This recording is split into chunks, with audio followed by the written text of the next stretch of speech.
पिछले 27 दिनों से चल रही जंग में अमेरिका ने खुद के नुकसान के बारे में कोई खास जानकारी नहीं दी है। ट्रंप हर रोज अपनी तारीफ करते हैं, हर रोज कहते हैं कि हम युद्ध जीत रहे हैं, हर रोज कहते हैं कि हमने नेवी खत्म कर दी, आर्मी खत्म कर दी, एयरफोर्स खत्म कर दी ईरान की।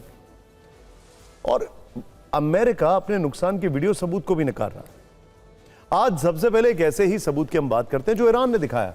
ईरान का दावा है कि उसने अमेरिका के ताकतवर F-18 फाइटर जेट को मार गिराया। ईरान ने वीडियो जारी किया है, इसमें आसमान में उड़ते अमेरिकी F-18 फाइटर जेट से थोड़ी ही देर में एक मिसाइल टकराती है। ध्यान से देखिएगा यहां पर, और वो जेट क्रैश होते हुए नीचे की तरफ जाता दिखाई देता है। ये भी देखिए, कहा जा रहा है कि ईरान ने अपने एयर डिफेंस सिस्टम से अमेरिका के F-18 फाइटर जेट को टारगेट किया। हालांकि अमेरिका ने ईरान के इस दावे को बेबुनियाद बताया। अमेरिका के सेंट्रल कमांड की तरफ से बयान जारी करके बताया गया है कि जिस वीडियो को अमेरिकी F-18 फाइटर जेट के क्रैश होने का बताया जा रहा है वो फर्जी है। अमेरिका का कोई भी F-18 फाइटर जेट क्रैश नहीं हुआ है और ना ही अमेरिका का कोई फाइटर पायलट लापता है। यह पहला मौका नहीं है जब अपने नुकसान को छिपाने के लिए अमेरिका इस तरह की बातें कर रहा हो। ईरान अमेरिका को नुकसान पहुंचाने के कई बड़े दावे किए जा चुके हैं, लेकिन हर बार अमेरिकी सेना कोई ना कोई बहाना बना ही लेती है। आपको याद होगा कि 2 हफ्ते में कतर में 2 हफ्ते पहले कतर में अमेरिका के 3 फाइटर जेट गिरे थे। ईरान का दावा था कि ये तीनों लड़ाकू विमान उसने मार गिराए।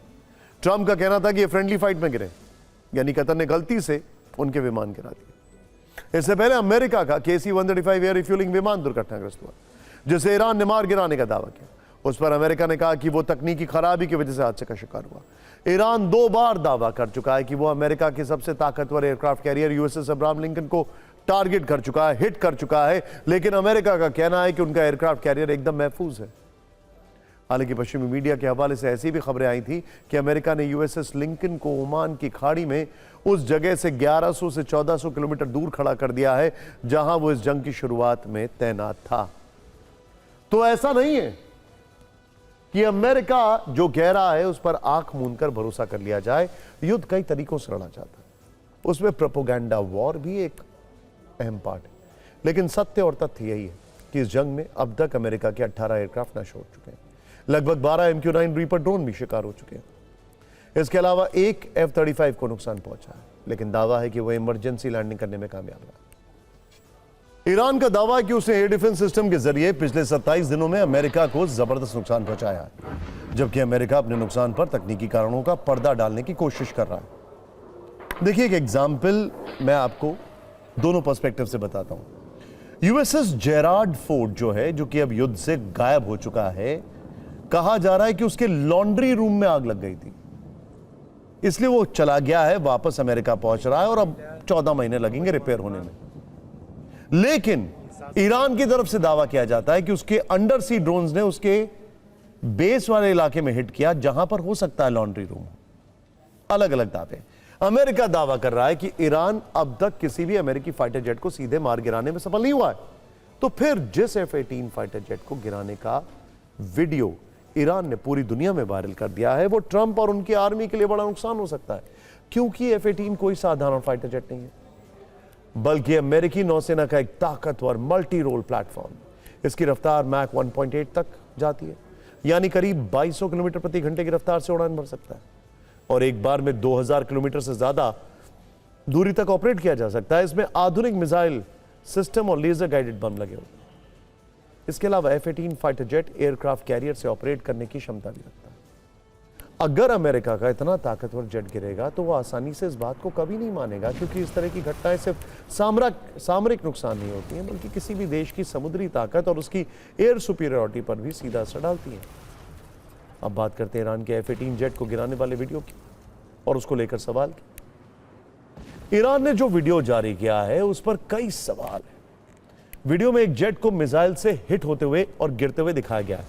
अब देखिए, इसमें इंटरेस्टिंग बात क्या है, अगर मैं इसका ऑडियो अप करूंगा तो आपको सुनाई देगा कि इस पे जो हिट लगा है वो मिसाइल का नहीं है, बल्कि एक शोल्डर हेल्ड मिसाइल सिस्टम का। एक बात, लेकिन पहली बात, इसमें जेट की पहचान साफ नहीं है। ध्यान से देखिए, लोकेशन की भी पुष्टि नहीं है और टाइम स्टैम्प जैसी अहम जानकारी भी गायब। कुछ रक्षा विशेषज्ञों का मानना है कि वीडियो पुराना हो सकता है, जिसे एडिट करके पेश किया गया। पिछले 27 दिनों से चल रही है जंग अब सिर्फ मिसाइल और लड़ाकू विमानों तक सीमित नहीं है। ये अब नैरेटिव की जंग बन चुकी है। दोनों पक्ष दुनिया को अपनी जीत की कहानी सुनाना चाहते हैं। ईरान अपने दावों के जरिए दिखाना चाहता है कि वो अमेरिका जैसे सुपर पावर को चुनौती देने की ताकत रखता है, जबकि अमेरिका अपने नुकसान को छिपाकर अपनी सैन्य ताकत को दुनिया के सामने अजेय साबित करना चाहता है। द न्यूयॉर्क टाइम्स के मुताबिक ईरान के ताबड़तोड़ मिसाइल और ड्रोन हमलों ने पश्चिम एशिया में अमेरिकी सैन्य ठिकानों को जबरदस्त नुकसान पहुंचाया है। इस इलाके में अमेरिका के 13 सैन्य ठिकाने मौजूद हैं, जिनमें से कई बेस अब रहने लायक भी नहीं बचे। लगातार हो रहे हमलों ने इन ठिकानों में सैनिकों के लिए हालात चुनौतीपूर्ण होते जा रहे हैं। पश्चिम एशिया में छिड़े इस युद्ध में एक ऐसे घातक हथियार का इस्तेमाल हो रहा है जिस पर 100 से ज्यादा देश बैन लगा चुके हैं।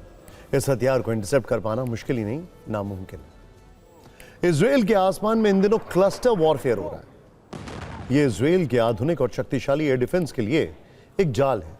जब ईरान से मिसाइल लॉन्च होती है, इजरायली रेडार उसे सिर्फ एक ही टारगेट समझता है। इजराइल के हाईटेक एयर डिफेंस सिस्टम यानी एरो मिसाइल डिफेंस सिस्टम हो, या फिर आयरन डोम, या फिर डेविड स्लिंग, या फिर पेट्रियट, या फिर थार्ड, ये सभी एयर डिफेंस सिस्टम इस वक्त इजराइल में है। ये सारे एयर डिफेंस सिस्टम तुरंत एक्टिव हो जाते हैं। इजरायली डिफेंस फोर्स को लगता है कि सब कुछ कंट्रोल में, लेकिन 23,000 फीट की ऊंचाई पर अचानक सब कुछ बदल जाता है। मिसाइल अचानक आसमान में एक्सप्लोड होता है और उसके अंदर से लगभग 80 से ज्यादा छोटे छोटे बॉम्ब्स एक्सप्लोड होने शुरू हो जाते हैं और पूरे आसमान में फैल जाते हैं। यानी एयर डिफेंस अलग अलग दिशाओं में फैले दर्जनों बॉम्बर्स को इंटरसेप्ट करने में कंफ्यूज और एंगेज हो जाता है। यह एक तरह से आसमान में छोटी छोटी मिसाइलों का जाल है जो दुश्मन के लिए काल साबित होता है। और इसमें भी सबसे लीथल बात जानते हैं आप क्या है? आसमान में क्लस्टर बम फट रहे हैं, जैसे ये फट रहे हैं, और इसी के बीच में एक हाइपरसोनिक मिसाइल अगर आए और अटैक करे, सोचिए जरा, ऐसा हो रहा है। और ईरान के इस क्लस्टर बम के आगे इजराइल के बड़े बड़े एयर डिफेंस पूरी तरह बेदम नजर आ रहे हैं। और इस क्लस्टर बम की क्या खासियत और कैसे ईरान ने इसे इजराइल में भीषण तबाही मचाई, आपको इस रिपोर्ट को देखना चाहिए। आपके लिए जानना जरूरी है कि 20 से ज्यादा देशों ने 35 से ज्यादा देशों पर क्लस्टर बम से हमला किया है। इस बम ने दशकों तक आम नागरिकों, खासकर बच्चों की जिंदगियां ली हैं। बच्चों की जिंदगियां क्यों ली हैं? क्योंकि आपको बताना जरूरी है। देखिए, जब ये बॉम्ब आसमान में फटता है तो इसमें से कई बॉम्बलेट्स ऐसे होते हैं जो जमीन पर गिर जाते हैं और वो कई बार माइंस की तरह काम करते हैं। अगर उन पर किसी का पैर पड़ा या किसी ने छुआ तो वो एक्सप्लोड कर जाते हैं। कई बार वो गोलीनुमा शेप में होते हैं, तो ऐसा लगता है जैसे कोई गेंद है या कोई ऐसी चीज है, और बच्चे कंफ्यूज करके उनको टच करते हैं। इसीलिए इसको बहुत लीथल माना जाता है। दुनिया भर में इनके इस्तेमाल की शुरुआत द्वितीय विश्व युद्ध से हुई, फिर Vietnam, Lebanon, Iraq, Afghanistan, Sudan, Yemen, रूस, यूक्रेन और अब ईरान युद्ध में भी इनका इस्तेमाल हो रहा है। कब कब क्लस्टर बमों से दुनिया के देशों में विनाश हुआ, इसकी एक क्रोनोलॉजी देखते हैं। 1943 द्वितीय विश्व युद्ध, सोवियत संघ ने जर्मनी पर क्लस्टर बम गिराए थे। इसी युद्ध में जर्मनी ने ब्रिटेन पर 1000 बटरफ्लाई बॉम्ब्स गिराए थे। 1960 और 70 के बीच अमेरिका ने वियतनाम, लाओस और कंबोडिया पर क्लस्टर बम गिराए। 1973 में इजराइल ने मिस्र और सीरिया पर क्लस्टर बम बरसाए थे। 1975 से 1988 के बीच मोरक्को ने वेस्टर्न सहारा में क्लस्टर बम इस्तेमाल किया। 1978 से 2025 के बीच इजराइल ने लेबनान पर क्लस्टर बम गिराए। 1979 से 1989 के बीच सोवियत संघ ने अफगानिस्तान में क्लस्टर बम इस्तेमाल किया। 1982 में ब्रिटेन ने अर्जेंटीना के खिलाफ क्लस्टर बम का इस्तेमाल किया। 1991 में गल्फ वॉर के समय तो अमेरिका और उसके सहयोगी देशों ने इराक और कुवैत पर 61,000 क्लस्टर बम गिराए थे। बैन के बावजूद आधुनिक युद्ध में क्लस्टर बम बड़ा विनाशकारी हथियार बन जाता है। और सोचिए जरा, इतना सब कुछ होने के बाद भी यूक्रेन के युद्ध में इसका इस्तेमाल हो रहा है और अब इजराइल के खिलाफ ईरान खुलकर इसका इस्तेमाल कर रहा है।